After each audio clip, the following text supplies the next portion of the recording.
Shall we start? Okay, dear all, welcome. Welcome to the event of WAWA, Women Artists Web Archive. Sorry. Oh, okay. My voice, is it clear? Okay. So let me start again. Welcome to the event of WAWA, which is the Women Plus Artists Web Archive, hosted by Apartment Project and Chronicle Wednesdays, on this very sad days when we all mourn for the people who lost their lives and the cities and the cultures destroyed by the earthquake affected Turkey, Syria and Kurdistan.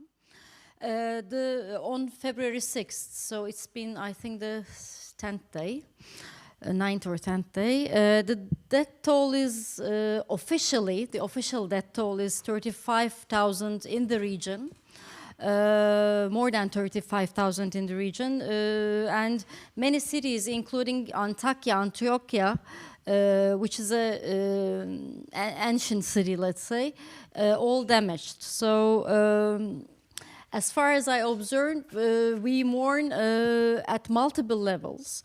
First of all, earthquake is the reality of the region, a reality of Turkey, and we are experiencing it. So such an earthquake would inevitably harm the cities and the people. I mean, we knew it in Turkey, it's a fact. However, when the real dimensions of the damage and the reasons that caused this damage have become visible in the hours following the earthquake, what people witnessed have become unbearable and stuck us in between the feelings of desperation and anger. Many people feel desperate and angry. I can talk about myself or the people around me, let's say. We feel desperate and angry because we know that one of the many reasons of such a huge loss is governments, in the case of Turkey, government's zoning amnesty policies, which has increased the death toll many times over and made many cities uninhabitable. And furthermore, not only the ineffectiveness of the state to come to the rescue, but also its attempt of preventing civil volunteers from taking active role in the rescue process triggers the in-between feelings of desperation and anger into solidarity and actions and resistance. So in Turkey, it is civil society, once again, after the Gezi uprising, let's say, get organized to lick its own wounds. And a number of transnational networks between the earthquake region and rest of the Turkey and world indeed mushroomed for solidarity against all preventions. So we realize once again that it is unfortunately state and against the civil organizations to rescue lives. And this month, I'm sure, Chromatic Wednesday team, when they first prepared this month's event in the name of solidarity, we didn't know that, they didn't know that, and we didn't know that. We found ourselves in the position of being part of the big solidarity action and with the feelings of mourning for our losses. We realized that, we want to add this morning part while talking about our WAWA project, Women Plus Artists Web Archive database that strives to create visibility and network of solidarity for women artists from Afghanistan, Iran, Iraq, Palestine, Syria, and Turkey and Yemen. We realized that it's a very good, the combination to discuss our archive. So we decided not to cancel or postpone the event because one of the main purposes of the WAWA archive is to create solidarity within the region, let's say.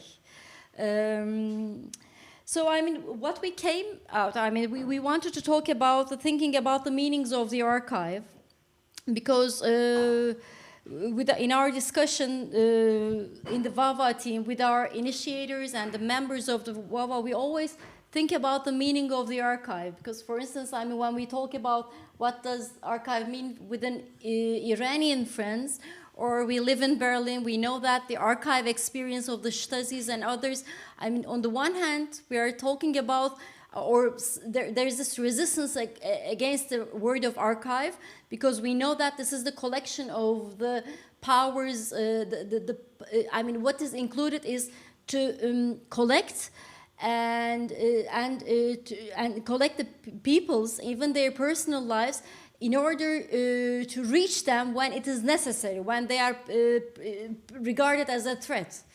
But on the other hand, we wanted to create WAWA in order to create a transnational platform as a first step of the transnational platform to create solidarity. So it's not an institutional archive, but let's say a collective archive, an ongoing archive, a living archive. We are still discussing on it. So this event is the first event that we already, in our small workshops with Gizem and Najwa, we already, and with the team and some of you, we already started to talk about it, but we want to carry on talking about it to redefine, rename, reevaluate whatever we do with to archive, okay? What do we mean by this? So this panel will host the filmmaker Najwa Ahmed and dancer and choreographer Gizem Aksu. And then we'll watch the performance of the musician and the director İpek Ural. Najwa Ahmed is a Palestinian visual artist, writer and curator based in Berlin since 2020. And Gizem Aksu is an independent choreographer, dancer, artist, and former academic from Istanbul living in Berlin. And İpek Ural is a classical pianist from Istanbul and has performed in various chors, rock bands, and operas between 2009 and 2012. And she's at the same time a director. So let's start our discussion. Okay, we wanted to talk about archive, but I think today is very meaningful also to talk about solidarity.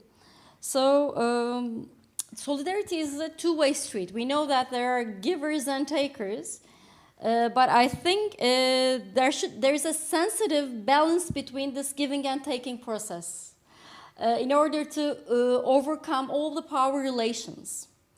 So I'd like to ask, what does solidarity mean to you, Gizem or Najwa? You decide. Who wants to start? They haven't decided before, so now it's their turn. So online, I think they have decided. Okay. Okay. So Gizem, can you? Okay. Thank you very much. Hello. Good evening. Before I respond this beautiful question, actually that made me write a poem, quick poem, before we just started. I just want to thank all of you and honoring this moment of being present and being together, because we have lost thousands of lives as we are honoring here in this very moment. But at the same time, I feel so grateful for this meeting, to feel each other, to be present at this moment together, to deal with some earthly problems. And also I want to thank to everybody. I will name them, to create this space and inviting us to be here and to be together. I want to thank Emre Birişmen, Melih Sarıgöl, Suat Can Beldek, Gökçe Bernd, Cemre Bayatlıer, Berk Asal, Selda Asal, Gabriela Said, to inviting us and creating this beautiful moment and space for being together and being present and honoring this awful event, actually. And the time has been frozen for me last week, and these are my kind of I'm trying to be present and honoring my presence in the presence of you. I need this moment to be together. That's why I'm so glad that you didn't cancel this opportunity to be together. And solidarity, it's a very felt experience for me, I realized that I didn't have any need to define because it is the basic condition for me. I live through solidarity and I grew with solidarity, you know. And when I was writing my poem, that like I wrote unconditional presence of support to have stance against any kind of power relation, structure or body, and to understand each other, but understanding is always means for me to stand with, not in a mental level, but like standing with, standing up, standing against, standing down, but like this stance, having stance together. That's why like it's a very felt experience, and like it's a very like standing together, the power of standing together. Yeah. Thank you very much. The power of standing together. It's something that we should write somewhere down. And Najwa, what does solidarity mean to you? Well, thank you first of all for inviting me and for having this conversation. It's a very important conversation about solidarity, but from the other perspective, from our perspective, who rarely have the platform to talk about it and how we perceive it. And when I hear the term solidarity, like two different images come to mind. This kind of political concept, this political big name, very present here, especially in this political city of Berlin, and which is actually the concept or the term that I try to avoid, or I feel is a kind of very wide, and so many people use it even for promotion or for self-interest. But then I go to my vision or my understanding or my the meaning for me of solidarity is that even can be with the basic thing of just feeling for someone, empathy, like empathizing with someone's pain, sitting, as Gizem said, standing with them or standing next to them and giving the space. Like solidarity is not just doing big actions and having big words, but giving the space to someone who is either in need or someone who's struggling with pain or trauma or conflicts or obstacles, and allowing them to feel everything that they're feeling, allowing them to experience it and being seen. Like I feel for me personally, solidarity is being seen by community, by friends, by people who, or not even friends or community, just anyone who is capable of empathizing and understanding and feeling or trying to even like feel with you your pain or your struggle. So for me, it's more, I tend to go towards the personal, not the political big term. Thank you very much. So, I mean, I realized that after, two of you listening to Gizem and Najwa, I think solidarity is somehow we come up with a definition or understanding of it is something that empowers us and also gives us space to be ourselves, to our subjectivities, to be and re-be, let's say, re-perform. So now let's come to the point where we about archive. Our main topic.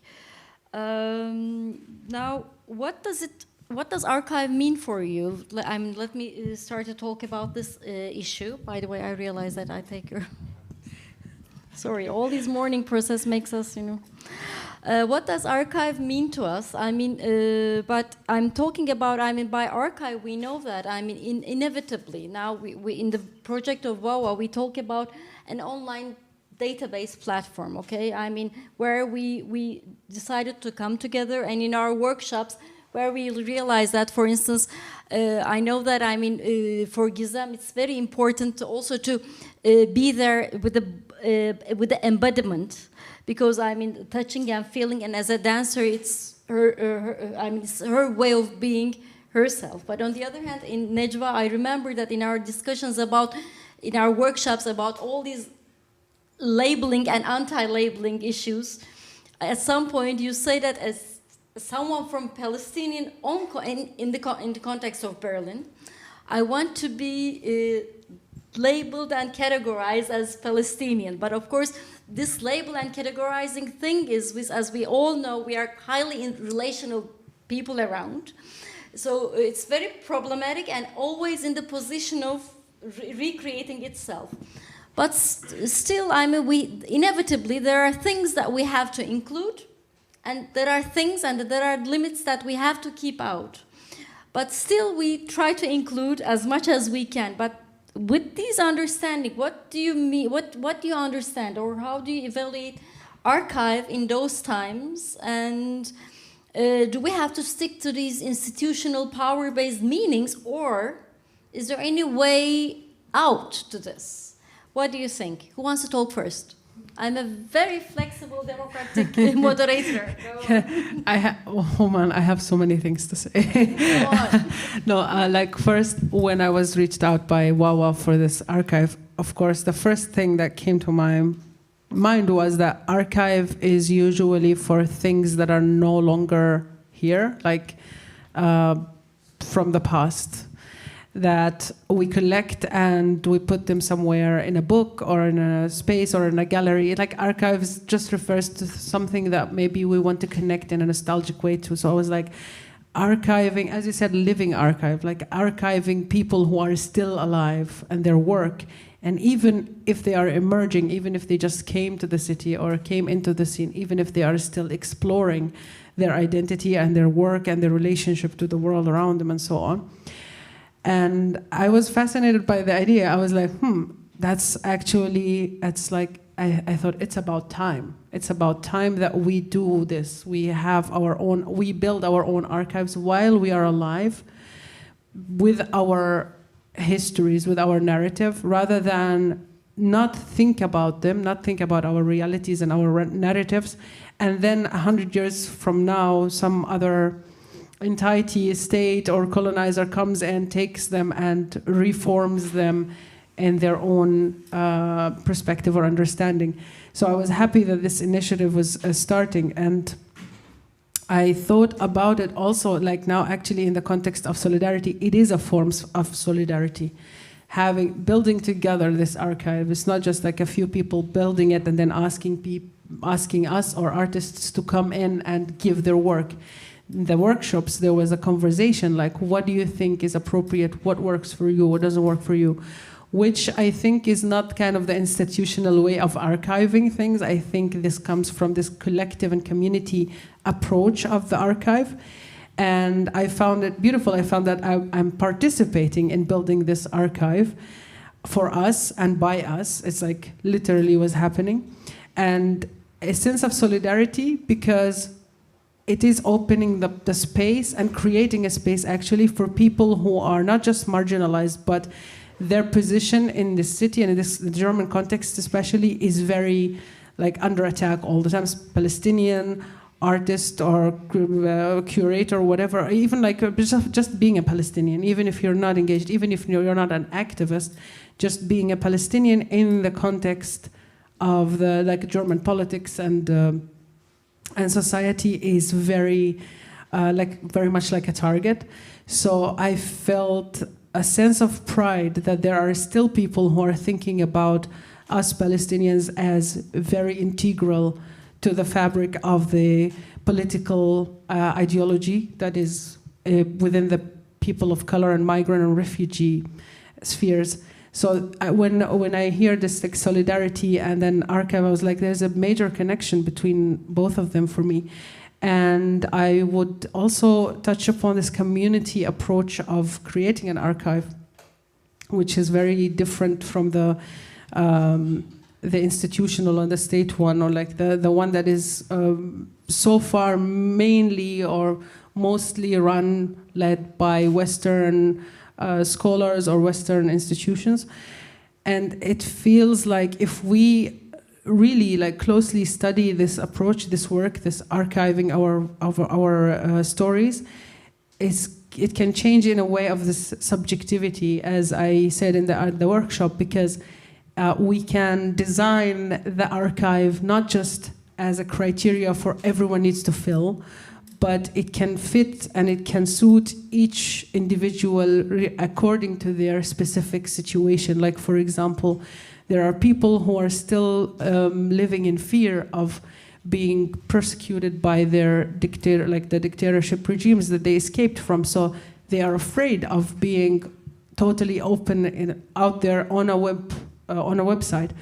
And the flexibility of a community archive is to how to answer to those needs, those specific needs. For someone else who wants to assert their identity, their political identity, even through their work, it's also kind of redesigned. So I found it beautiful. I don't know how kind of manageable it would be, especially when it grows bigger and bigger, which I hope and I think it will happen, because it could be probably more difficult to keep redesigning or keep tweaking it according to the specific needs. But I find it beautiful and I find it encouraging and motivating, and helps each one who comes into this space to feel that they are safe, that they are held, that they are seen, and they are not just used as material.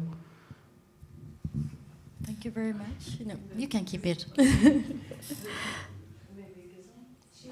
She already has it, but before turning back to Gizem, I'd like to highlight or underline a very sensitive issue as we are in the context of Germany and in Berlin. Of course, I mean, unfortunately, in this context, I mean, there is a very thin line that somehow maybe it's triggered by the guilt. I don't know. I mean, I'm also the newcomer to the city, but there's this. When we talk about there's this thin line that that emerges when we talk about the issue of Palestine, and even our friends from Israel who are defending Palestine rights fall into the trap. But we also, as it's very sensitive, I'd like to underline that. I mean, we also defend all the Jewish rights, and not in the anti-Semitic way. On contrary, defending the rights of the Israeli people who defend the rights of Palestine. So I mean, who are critical to the Israeli state. So I think, or any oppressive state. So in this respect, I think it is very important and a sensitive issue to underline it, because unfortunately in this context, sometimes I feel that our words are, maybe as we are not from Germany, as we are the newcomers, but sometimes our words are, I mean, just silenced. So in this respect, there is a sensitive thing that which we have to also show our solidarity with the Israeli friends as well, and also for the Democrats or for the freedom fighters everywhere. And Gizem, what does archive mean to you? I will try to. Is that working or no? No, right? Yeah. I will try to explain my point of view, but there's a living archive with two examples from my personal life. First one, I was working, volunteering to Lambda Istanbul LGBTI plus Solidarity Association, and you know, like you do everything, like what is needed. And for a certain period, I was dealing with the archiving, the news, all the material, the party posters, flyers, with some friends. And then I quitted this position, and already Lambda Istanbul has not have a certain space. That's why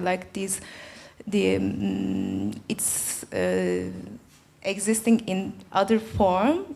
It is still active, but after your invitation for this talk, I just called a volunteer, my friend, to ask the situation of this archive and where it is and how it is doing, And it is stored in woman library in Istanbul in a room and waiting for to kind of like funding to be processed, because it's huge and you know we need labor, but everybody's volunteering. That's why like it is needed some support maybe, and it's needed some perspectives to store, to rewrite this our history as well.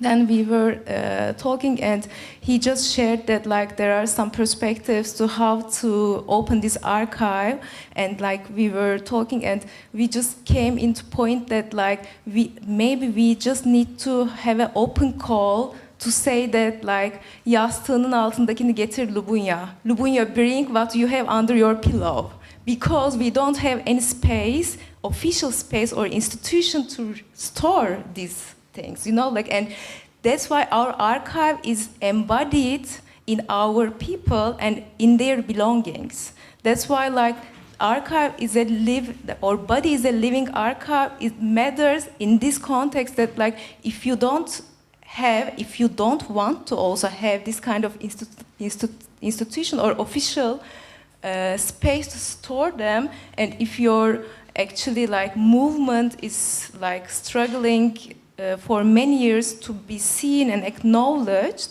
that's why like your archive is like just spread under the pillow, maybe in the rooms of like our people. That's why like, and also like bringing these belongings or bringing these memories is about bringing our feelings, you know, like feelings that relates to this very event or this very moment. That's why like body is a living archive, deals with the memories, feelings, belongings as a whole. And it's another perspective, another meaning for me to archive and archiving.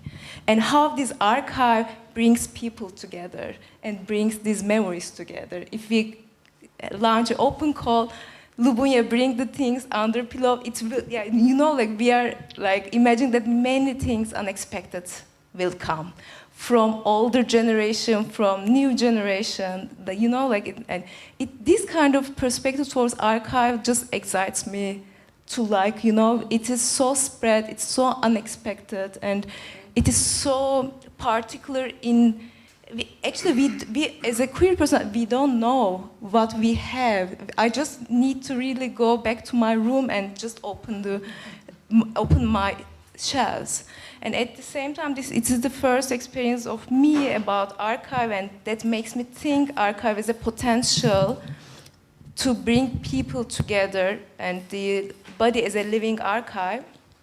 And also the second thing that, like, example from my recent work, inspired by the conception of Anne Cvetkovic, the conception of archive of feelings. Actually, this conception is a very turning point for me as a mover, because I also created a stage performance, Archive of Feelings Istanbul, and it was a very long process actually to really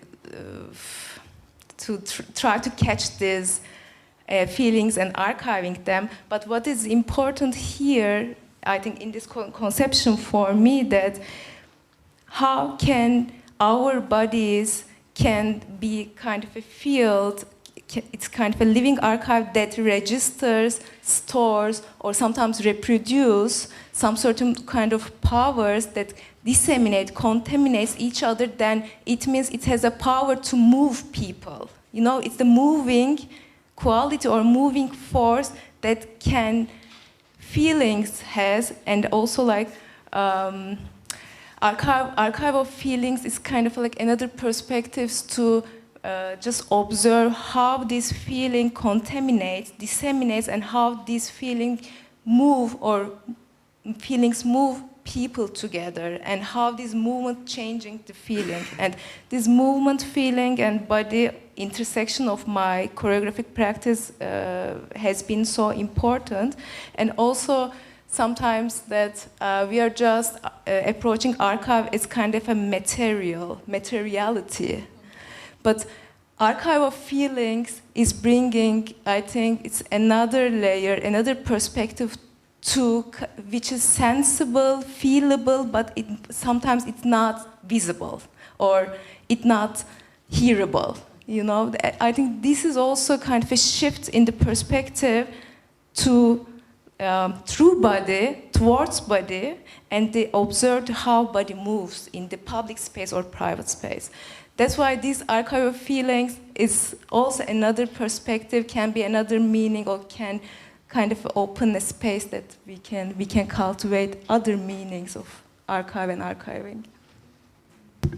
Thank you very much. So, I mean, if I hear you correctly, both of you, I think we are talking about the idea of an archive, the community archive, which is a living archive, and always in the process of change, and that includes also the embodiment and also the feelings of the everyday life. So I think we should also think further about the ways to integrate it into our archive, right? I mean, whether it's possible or not, or whether is there a way of going beyond the limits of this database, or what do we mean by this? So I think it was an important point. And now this discussion also triggers me to ask the question of, I mean, what is the social, political, and cultural positionality or the importance of such an archive like WAWA? I mean, who is the archive of the artists from Afghanistan, Iran, Iraq, Palestine, Syria, Turkey, and Yemen,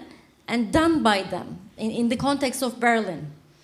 So not the others doing it, but I mean, what do you think? I mean, when you think about the art space of the Berlin, what do you think? I mean, whether it's important or not, or what's its social, political, and cultural positionality?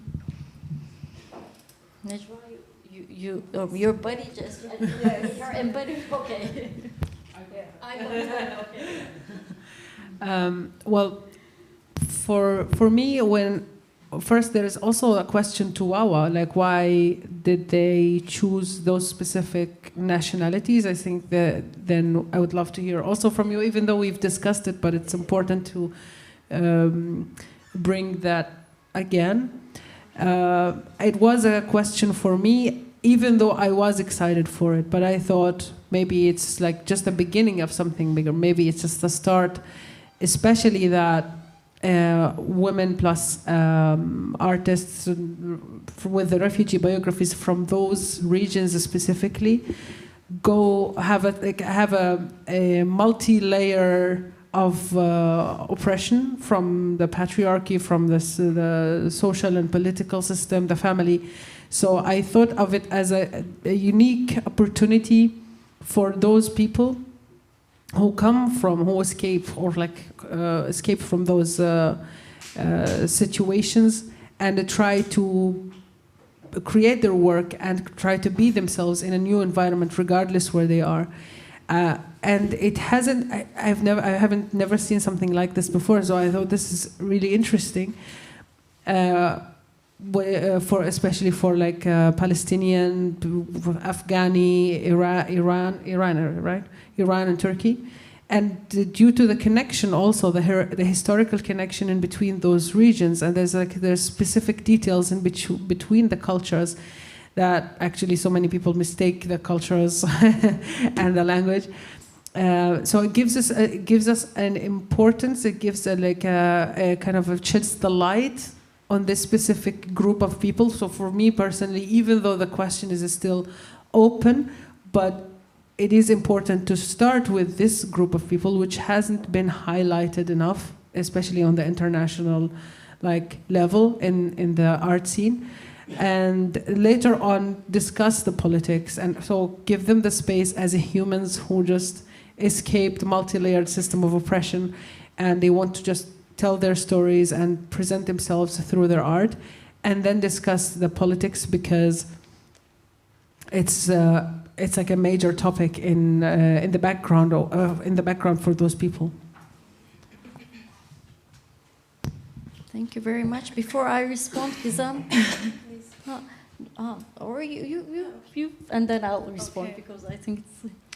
Yeah, for me it's like all kind of alternative initiations of archiving is about not legitimizing what it is, but really like searching for new kinds of possibilities and like localizing, decolonizing, queering relations, like relations making, not the legitimization of the relations making, meaning making, means making, but really like it's saying that like we can create our meaning, we can create our means, and we can create our own relations. And I hope, I believe that it has a huge empowering power within itself. And then I think it's a very local perspective towards archiving for me, WAWA is.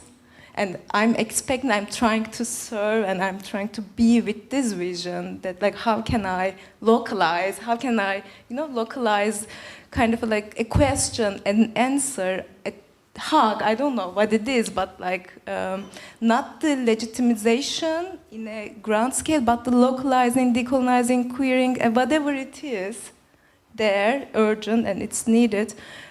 For me, my heart goes this way about WAWA. And more or less, I think this is what we intended to do. But why do we choose these countries? Selda is first initiator of it, Selda Asal. And as far as we know, I mean, from the beginning with Shirin, Cassandra, me, and Smile, we all know that this is not enough in these countries. And we know that it's just the start of it, but we have to start from somewhere. But we hope to integrate the other countries in the south, let's say, in the Middle East, or in Europe, especially in the East Europe.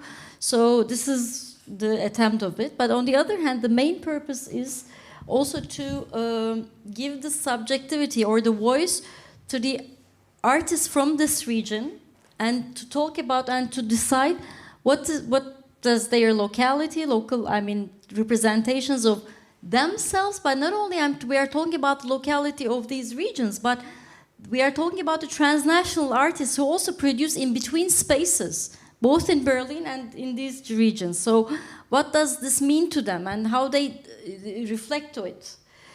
And so in this respect, there are commonalities and differences, which, unfortunately, in the context of colonization or the northern perspective to the south, or it used to be western to the east, there is this, the categorization of this sameness, but we know that we are not same, and there are differences but commonalities. So what are they, and how is it when we, and by this also doesn't mean that we only create our productions with the knowledge of this locality, but I think the ones who are outside of the power center knowledges, like the West or the North, have the responsibility or put in the position of knowing the both knowledges. So in this respect, I think it's an additional point to the contribution to the Berlin as well. So we know it, we felt it, and we think it's the one way of looking to it. So because this is our new place that we live, create, or survive, and one way or another, as we are coming from the weaker geographies, we have to know the both knowledges because we are pushed to learn it. So that's why I think it's a great contribution and encounter for both sides, from coming from the different power centers, and this is our intention, let's say, in response to your question, Najwa. And so last question, how is it to be an artist from Palestine or Turkey, producing in between the transnational space of Palestine and Berlin, Turkey and Berlin, and are there any specific work of yours that connects you to the art space of Berlin? I know you both have some works which I think are very important, but who wants to start? I can. First, that I feel always so lucky to be born and raised in Istanbul with this geographical awareness.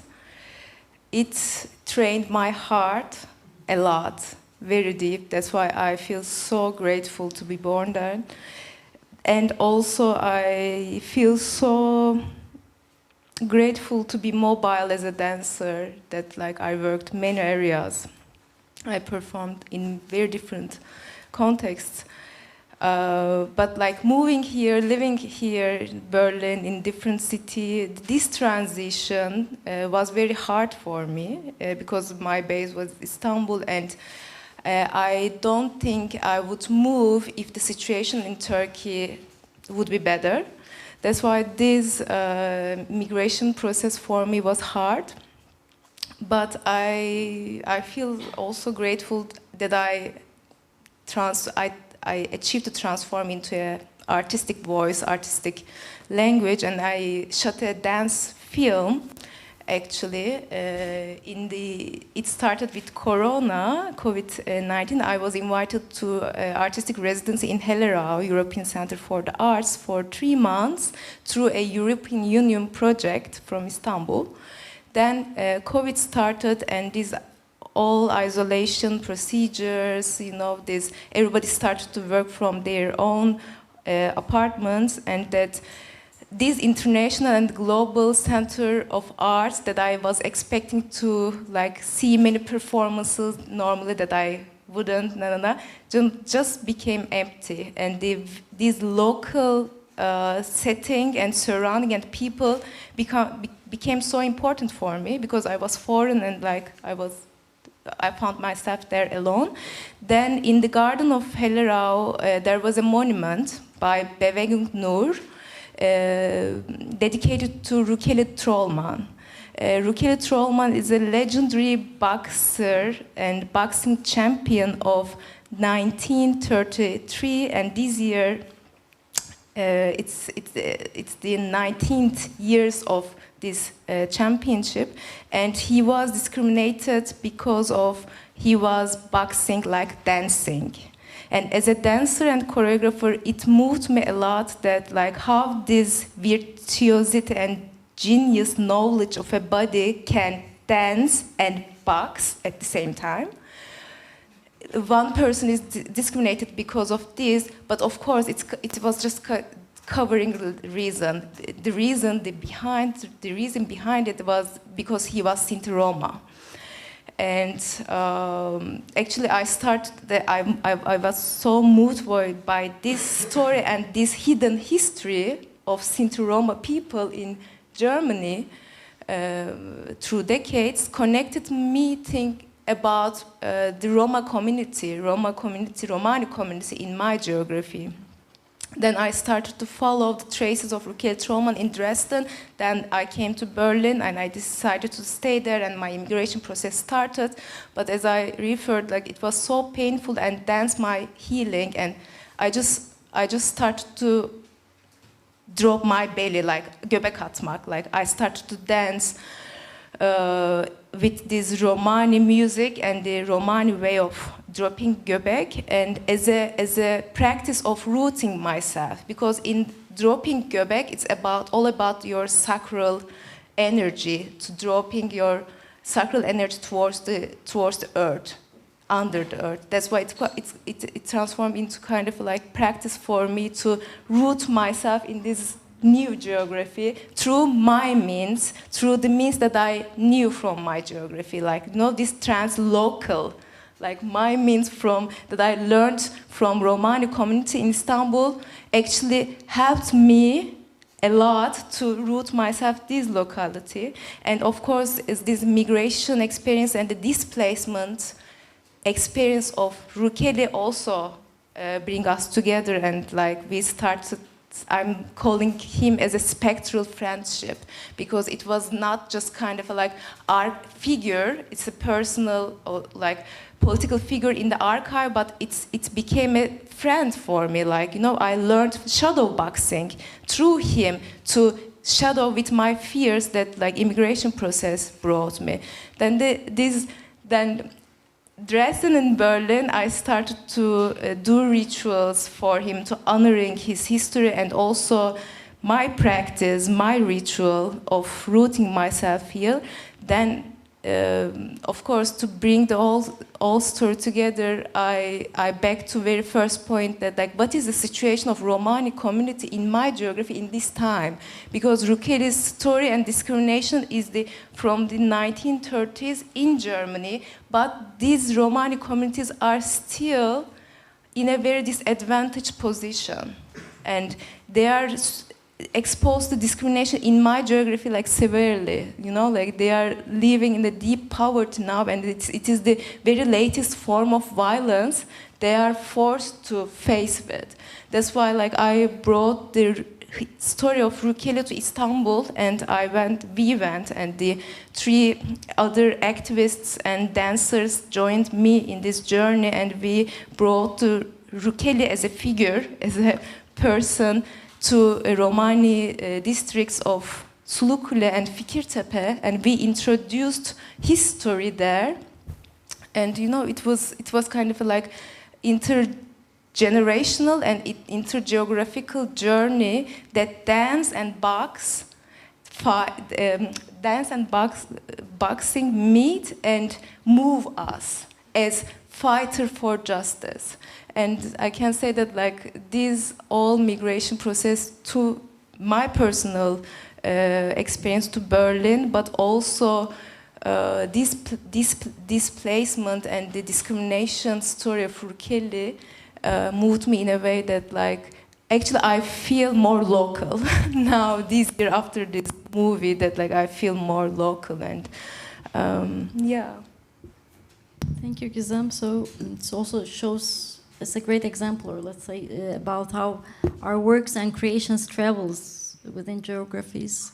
So what about you, Najwa? I mean, do you want me to repeat the question? No, I remember the question because I work on it all the time. Yeah, and I know you have also one good work. Please. Well, first, the first part of the question was my positionality and my intersectional identity here in the geography of Berlin is very complicated, and I receive varying reactions to each. I feel like I have a multiple personality disorder. I feel like every space receives or wants to receive a specific part of my identity and not as a whole. So there is this refugee, there is this queer Palestinian woman plus of color, and in some spaces, some of those identities are very welcome because they are trendy now, because they are, you know, good in the market or in the scene. Like a queer refugee doing art, okay, we would like to work with you, not because my work is interesting, I hope it is interesting, but because of the identity. And then I'm a Palestinian also, of course, and this part of this my identity would come through the work, come out. It's like, maybe we tone it down a bit. Like maybe we don't have to talk about it. Let's focus on your asylum journey. Let's focus on your queer exploration, whatever. And then those two couldn't have happened without the Palestinian background, the history. And I face that in, it's like every time I go into a space, especially when it comes to like accessibility to not refugee designed spaces. This is another topic, we can talk about it later after the conversation. But like in an art space where I want to go in and introduce something, and I want to integrate, because there's all my works has fragments from each part of my identity, and it needs to show up. I cannot just disconnect from it, and everything is welcome except for this part, for this political background. This brings me to the work that I am so I relate so much to it, and it's called it's like a painting on drawing on textile. And I call it You Cannot Arrest Colors. It happened during a performance that I did at a space. I don't need to mention the name of the space. And I did the performance and I drew a watermelon slice. And I hang it on like a kind of a siege. There was a construction site there and I hang it behind the siege so it looks like it's kind of arrested. And I did it as a response to the space rejection for me to do something in solidarity with the Palestinians who are still being displaced in Jerusalem and their houses are being demolished by the occupation. And I wanted to do something. I wanted to even like just write a statement and there was a big fuss about it. Like, no, we're a German space, we cannot do that. But I still wanted to do it somehow, like in a way. And of course, I think a lot of people know about Palestinians that we're very resourceful with symbols. Like we just can come up with symbols about whatever, like a spoon is a symbol for something. A key, watermelon is also a symbol, but not a lot of people know that. So I did the performance about watermelons and I didn't tell them. I was just like, I like watermelons. It's summer. They're refreshing. And they actually accepted that because they asked us like, why do you want to choose this? They paid for it. So, and during the performance, I wrote a letter, like a love letter to the audience. And I was giving it to specific members of the audience, telling them about the incident and telling them about the significance of the watermelon. And I relate to it so much because it gave me a sense of freedom and a sense of power within that space to be able to actually deliver the message and to be able to use the same symbol that was used in the 80s by the Palestinian people in protests. And I felt this kind of regaining the power or kind of occupying their space paid by their money. So that's it. Can you just a little bit elaborate the 1980s, the meaning of the watermelon? Just with one sentence is enough, I think. Yeah, well, for the ones who doesn't know. Yeah, of course. You don't know. In the 80s, there was the first intifada, Palestinian intifada against the settlements, the spread of settlements in the West Bank. And it was, of course, like oppressed by the occupation, the Israeli occupation. And one of the things that were not allowed, not just going into the streets, protests, that was not allowed, of course, but one of the things was like you were not allowed to carry the Palestinian flag or hang it on your flat or in your house. Many houses were demolished because there were a Palestinian flag hanging there. Many people were arrested. Many people were killed in the 80s because of just carrying the flag and going in the streets. So, as I said, we're resourceful and we thought, how can we show it? How can we kind of piss them off without actually carrying it? And the watermelon carries all the colors of the Palestinian flag, the black, red, white, and green. So people started taking watermelons, slice them, and go to the checkpoints and go and protest carrying them, which confused the soldiers. They were like, we know that there's something with it, but we cannot shoot them because it doesn't actually break the law. And since then, it became a symbol of the Intifada. And then, with the years, there was an economical symbolism to it because watermelon is one of the most famous fruits in Palestine, and the livelihood of many farmers depend on it. And the Israeli settlements started taking the lands that farmers grow watermelons in them. So there was this kind of a line of defense on the land because of the livelihood of those people, which gave another layer of the importance of this fruit for us. Thank you. I mean, both of your work travels in time and in geography. So that's all from us, let's say. And I'd like to open the floor to you, to the audience, for your questions, comments. Please, floor is yours.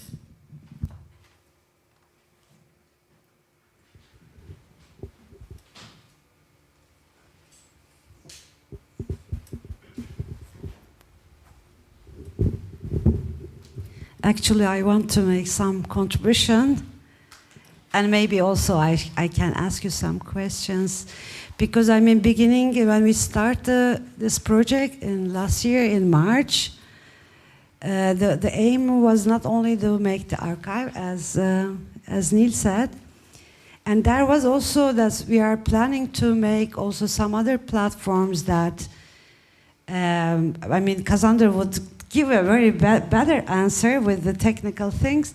So that would be also to share who's doing what, and then so trying to give the positions to other people in our group. Like for instance, when you need a camera girl, then we would ask to our people in our group, or if you need a translator.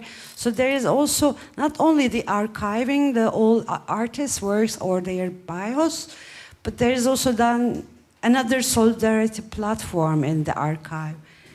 And also we are planning to do the video works of the art, I mean, 2-3 minutes video works of each artist to give more sight of their works actually. So I can add something. Maybe Cassandra add more things about artists, but maybe you can make more details. And yeah, I mean, we started this with these geographies because we already, when we were in Istanbul, when we started in 1999, we already were working with Iran and South Caucasia. So it's not yet included South Caucasia like Georgia, Azerbaijan, or Armenia. But I mean, it's also in our coming years. We are going on next year, this year, adding some more countries in our archive. Yeah. Thank you, Sarda. Any comments, contributions? Shirin maybe wants to add something. She is also in our group, Shirin Erensoy. I don't really have anything to add. I just want to thank both Gizem, Najwa, and of course Nil for this great conversation. Every word that comes out of your mouth is like bal yani, so I don't know how to say that in English, but yeah, and I'm also glad we didn't cancel, because I mean at first I was like, how are we going to actually talk and formulate sentences, but really like both of your words really touched my heart, and yeah, thank you for being here and for sharing your ideas and emotions in relation to these very important questions that we keep thinking about, and we were try to reformulate and try to kind of develop as we have new encounters and yeah, spaces where we can be together and think about them. So thank you so much. Thank you, Shirin. Anyone, please? Thank you very much for this very interesting panel. So my question that came up before the panel was very much like yours, also like why an archive if like it's something that is not past, because mostly archives are documenting something that is already like in the past. But then like during the panel I could relate it very much to my research also on artistic practice during the siege of Sarajevo in the 90s. So during this time, the artists started documenting and preserving things very much, and that was in a moment of erasure. It was a genocide happening all around them. And like through this, I could relate it very much to like this need for own representation, own like means of creating documentation in a way. And I found it very interesting. Maybe a question would also be like, how do you see like an extension of this digital archive through your work, through like events that you're planning in the future, or like, yeah. Thank you very much. Your name? Did you tell it? I missed Gabriela Said. Gabriela, okay. Thank you, Gabriela. Also, I mean, once you mentioned about the destroying of the archives, I mean, it's just all of a sudden reminds me, I mean, about our recent earthquake, and also how the first thing that state tries to destroy is the municipality archive of the legal documents of the constructions. They try to erase the evidence. So, so in this respect, I'm creating and erasing archive. So it's all of a sudden, I mean, and what you mentioned about the Sarajevo is also the community archive against the state one. So somehow I talk with it. And the extension of the digital archive, I mean, as WAWA members, I'd like to say a couple of words, and then I'd like to hear your voices as well, because we are all WAWA members, that's what we think. I mean, we've already started to do newsletters regularly, and as Selda mentions, we also try to make it a space for collaboration and for solidarity to work together to create this environment. And to go beyond, I mean, in this newsletters, we started to share the, how you say, the events or the activities of the members. But of course, it's just one way of doing it. But maybe, I mean, I remember, Gizem, in one of your workshops, you were talking about, or am I mean, exaggerating it, or maybe, I don't know what, you were talking about something like a touching archive, not only encountering or something like this. I don't know how we document it. But I mean, as we try to include the everyday life, I mean, that includes our private spheres, I mean, like our houses, or especially in the LGBTI communities, I mean, how you hid things in your own archive, and whether you're going to make it public or not. So, but also the other dimensions of it, or the labeling, categorizing, and non-labeling issue. I don't know, I mean, it's a good question for both sides, let's say. So, you want to say something about it, or?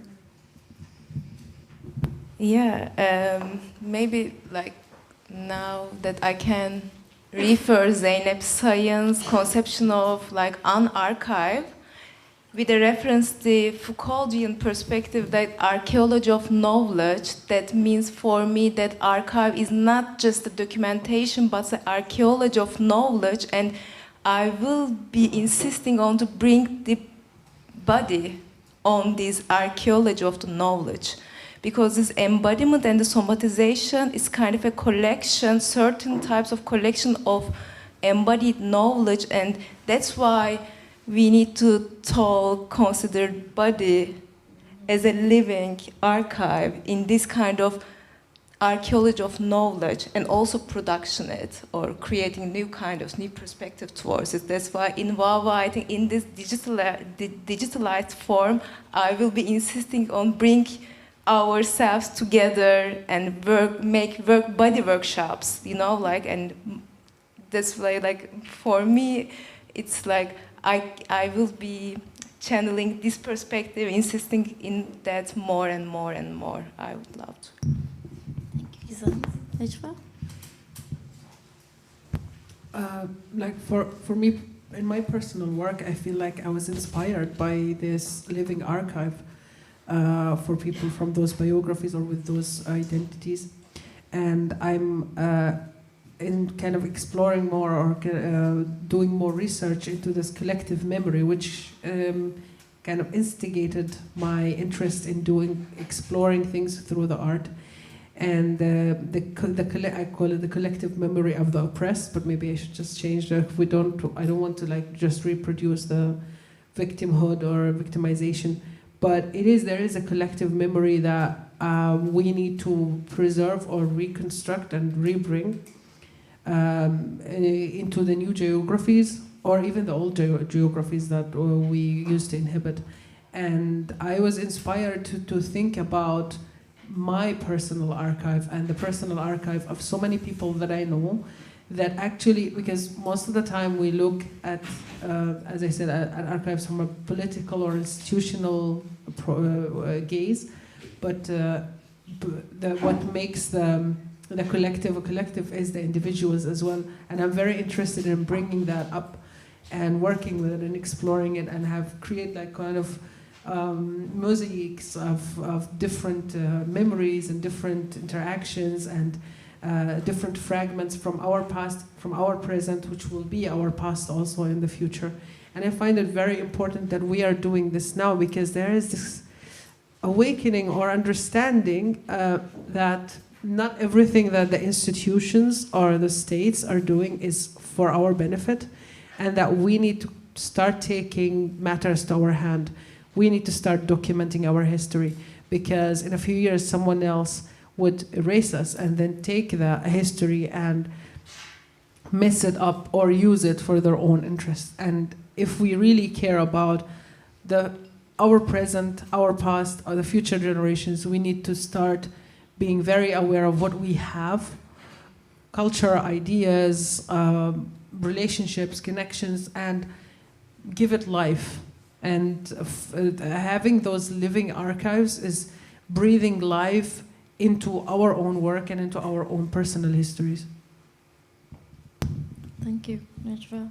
Shirin, you'd like to add something, or anyone else? Yeah, I mean, again, Gizem and Najwa speak so beautifully that I don't feel like I should really add anything, but I just, you know, just when they were saying about the ways of how we imagine the archive, I had read recently, and I'm sorry, I can't remember the title of her book, but it was a book by Ariela Azoulay, and she was talking about, well, she talks about imperialism, and you know, and there was a part about archives, and the question she asked is like, why do we have so much faith in archives? Because I mean, what institutional archives have shown us is that, you know, they, you know, again, you know, they reproduce the power relations in society, and they erase certain histories and so forth. And this is exactly, you know, where we come in. And ever since the 70s, I mean, there has always been a call to imagine archives differently, that institutions don't have the final say on what an archive can look like. And this was one of our biggest challenges at the beginning, because when we were imagining WAWA, we were like, okay, categories, do you need categories? Why, how can you do, you know, like an archive without categories? Because, you know, we were so, you know, used to our encounters with archives. They're so kind of like, you know, systematized. And these coming together, and hearing Gizem and Najwa and, you know, all the other wonderful, I mean, women that we've met, you know, talk about archives and with all these different, from all these different perspectives, really, you know, answers these call of early activists about how what an archive can look like, and how it doesn't necessarily need to have, you know, these tools that we assume an archive has to have, you know, intrinsically within it. So it's a really kind of, energizing and inspiring approach. And it's really, I mean, we can really formulate it and visualize it anyway, really. So there's no, that's not the definitions. We can go beyond those definitions. And I think, you know, this space, the workshops, this space allows us to kind of do that. And it's, I mean, everything, as I said, coming out from you is just really beautiful, and gives a lot of food for thought. Thank you, Shirin. And in the coming weeks, Shirin will also moderate another event, so where we carry on discussing such questions. So we'll announce it. And any more comments or any questions? If not, I think it's time for us also to give ourselves to our feelings through music by İpek Ural's very creative and wonderful music. So the floor is yours, İpek. Thank you very much for all of you to be part of this discussion. Thank you very much, Gizem, Najwa, Chromatic Wednesdays team. Sorry, first we have a 10 minutes break. Okay, thank you. Thank you all. Thank you.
musician who's a WAWA member and the musician who started to release her songs last year. And since then, she's been busting on the streets. And first, we want to ask her the question of her journey. So we will watch it through the video, and then she'll continue with her performance. So the floor is yours. Thank you.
Hey, hey, hey. Okay. Thank you. And first of all, I want to say that I really didn't feel like doing this today. And I wrote yesterday to Sardar because of all the huge thing that we've been through, also really related to inequality and injustice. But in the end, I realized that this is a long-term process, that we all have to be like more balanced and be ourselves again. So I put up my lipstick and I'm here with you. Life needs to go on, and we have to get our powers back to like continue. And I'm gonna start with a song which name is actually The Life Goes On. But first I have to tune.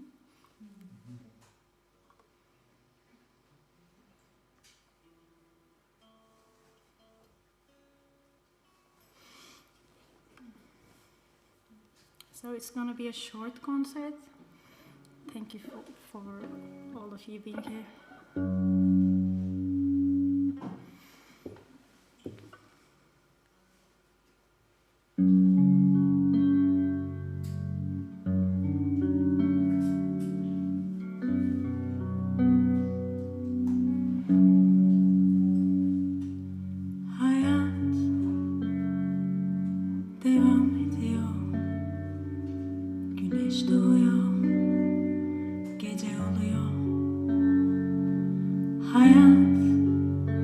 Yüzsüzce isyan ediyor, yıkıp geçiyor yine.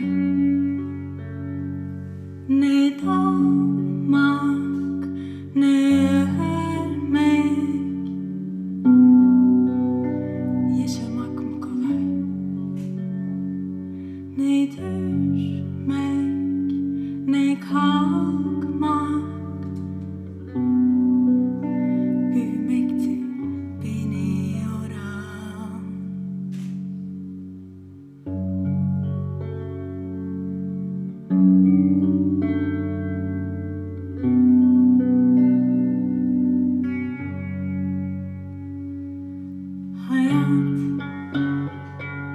Devam ediyor, rüzgar esiyor, yaprak düşüyor. Hayat ardına hiç bakmıyor, aldırmıyor gidişine. Ne doğmak, ne ölmek, yaşamak mı kolay? Ne düşmek, ne kalkmak, sensizlik beni yorar.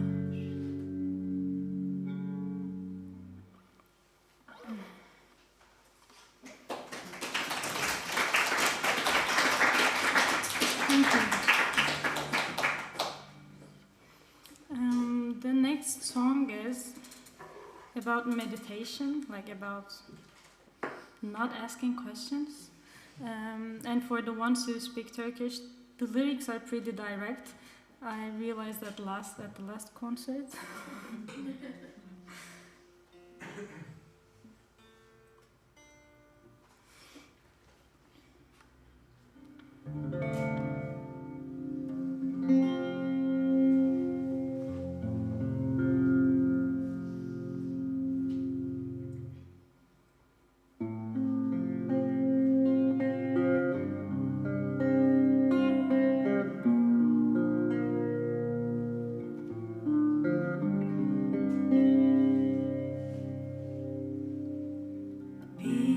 Birdenbire geçer zaman, anlamazsın bu koşuşturma ne diye. Birdenbire gelir zaman, susamazsın ama bir dur, bir dinle. Sorma, hiçbir şey sorma. Gözlerini kapat ve içine bak. Bu defa duyma. Sesler de gider zamanla. Her şey susunca nefesin başlar usulca.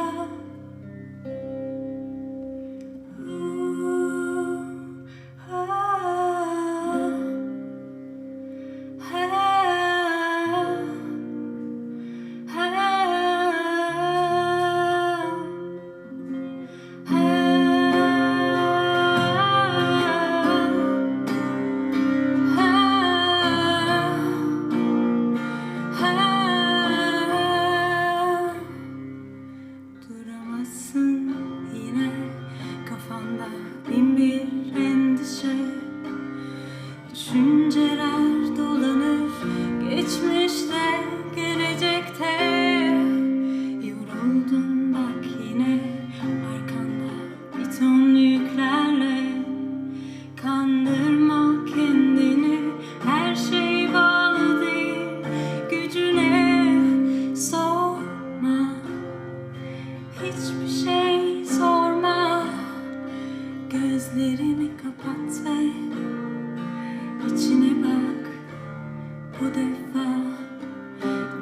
Duyma, sesler de gider zamanla, her şey susunca, nefesin başlar usulca.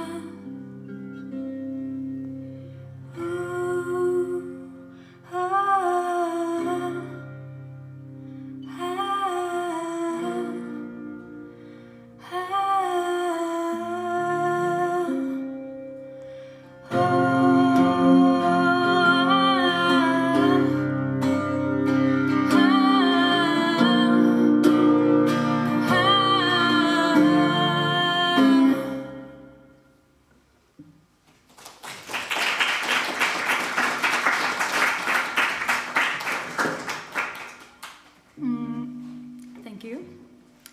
This song was written for my father. Actually, I've been performing this on the piano. This is gonna be pretty new with the guitar, so don't really.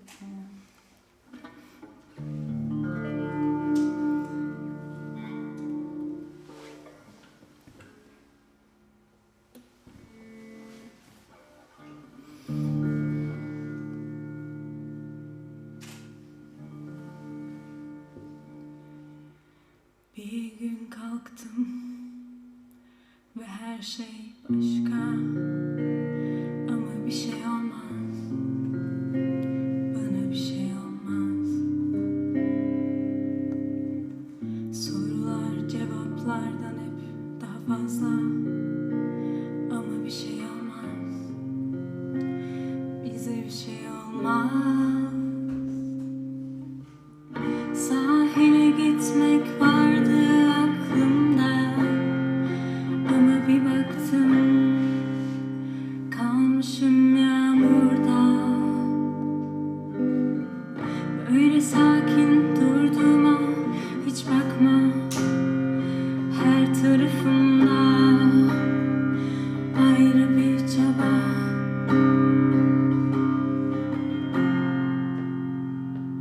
Arkasından gelir koca bir rüya.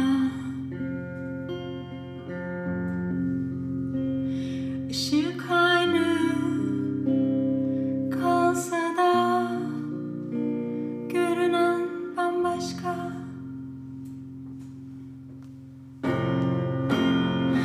Bana bir şey olmaz, sana bir şey olmaz, bize bir şey olmaz. Bana bir şey olmaz, sana bir şey olmaz, bize bir şey olmaz. Bana bir şey olmaz, sana bir şey olmaz, bize bir şey olmaz. Bana bir şey olmaz, sana bir şey olmaz,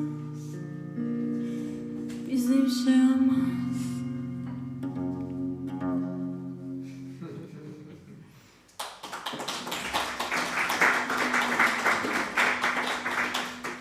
It basically said nothing will happen to me, nothing will happen to you, nothing will happen to us, even though it happens. How many minutes do I have? 3. Huh? No, I mean till 10. Then I'm gonna arrange it. Like, how many songs should I play more? 20 minutes. Okay. Then I'm gonna play 2 more songs, which are not 10 minutes each, but still.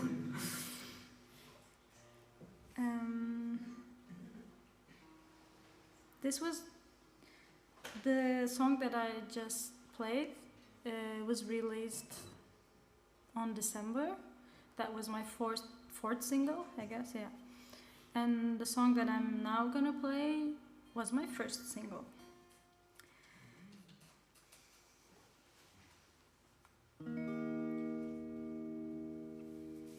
Let's see.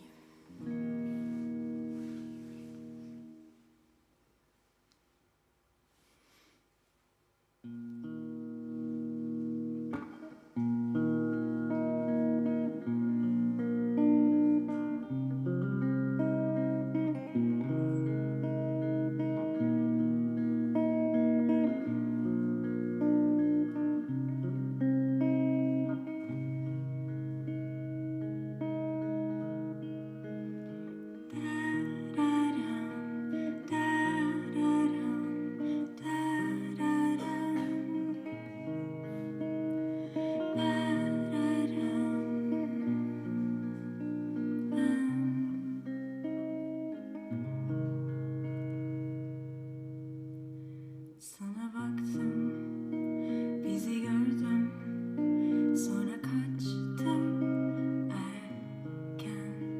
Bir de baktım, kaybolmuşum ben.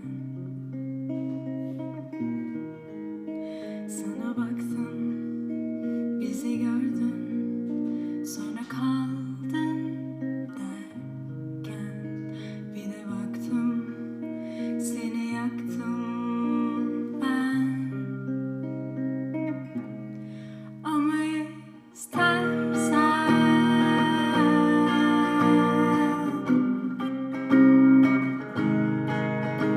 bana gelmek, beni görmek sen.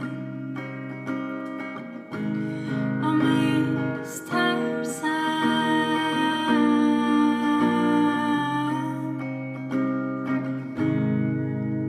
sana gelmek, seni görmek ben. Sana baktım, bizi gördüm, sonra korktum kendimden. Yolum başka, yokum aşka ben. Bana baktın, şimdi gördün, bu hikaye geçmişten. Yorgunum ben, gelemem senle. Ama istersen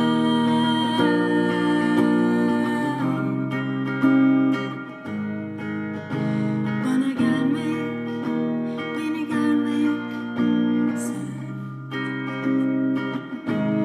Ama istersen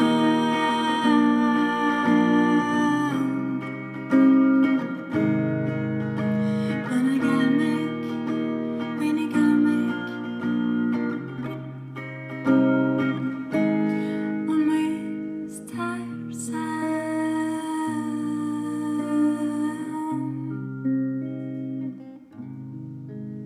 sana gelmek, seni sevmek ben.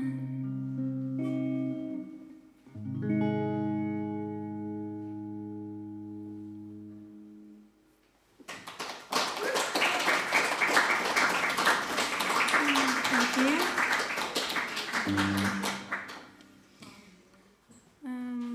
So the next song is gonna be the last song.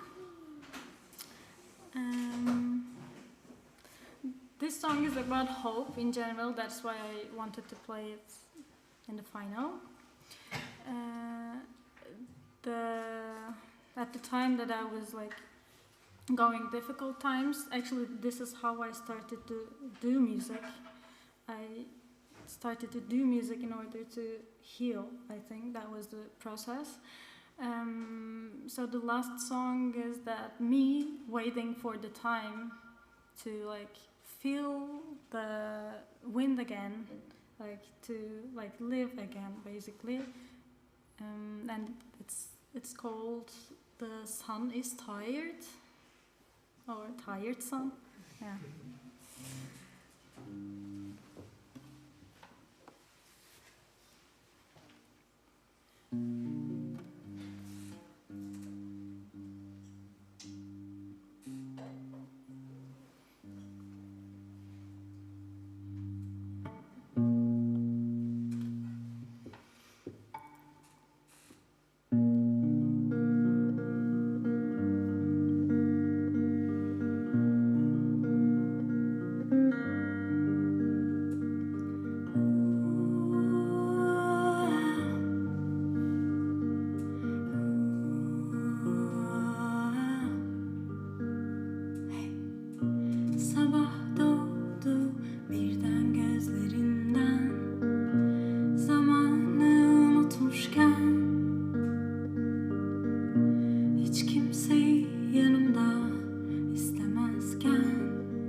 Rüzgar vurur yüzümüze yeniden, gözlerin gözlerimde yeniden dururuz öyle sessizce.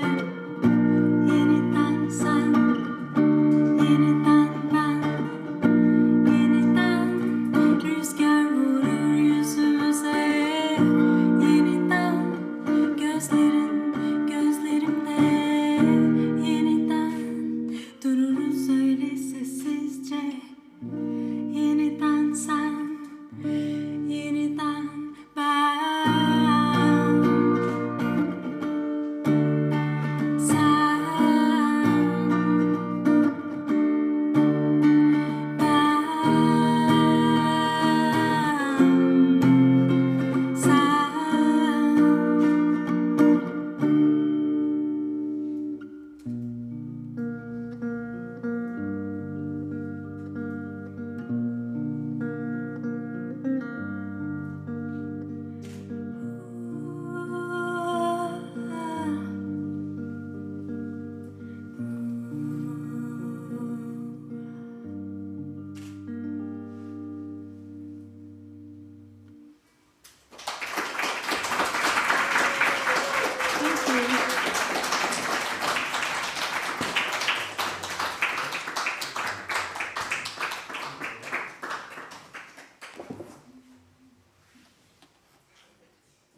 Thank you.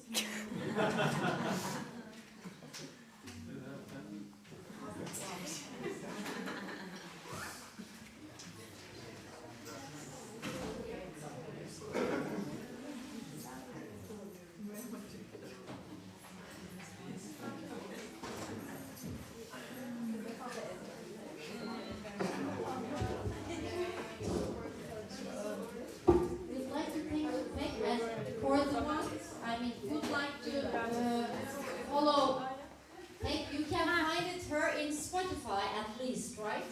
I always forget about promoting myself. And you should do this because you're a great soul and voice. Hello. I want to promote myself. Go on. I have songs like on Spotify, Apple Music, like lots of companies that give you music and give singers that not much money. And I also have Instagram account where you can follow up the new songs, which is pack music, but underline, like pack underline music. Underline, you say? Yeah. Yeah, you can follow me. You'll see there are links to Spotify, YouTube, like other links. You can reach me through there. I don't really share lots of stuff, but still, I'm there somehow. Thank you very much. Thank you.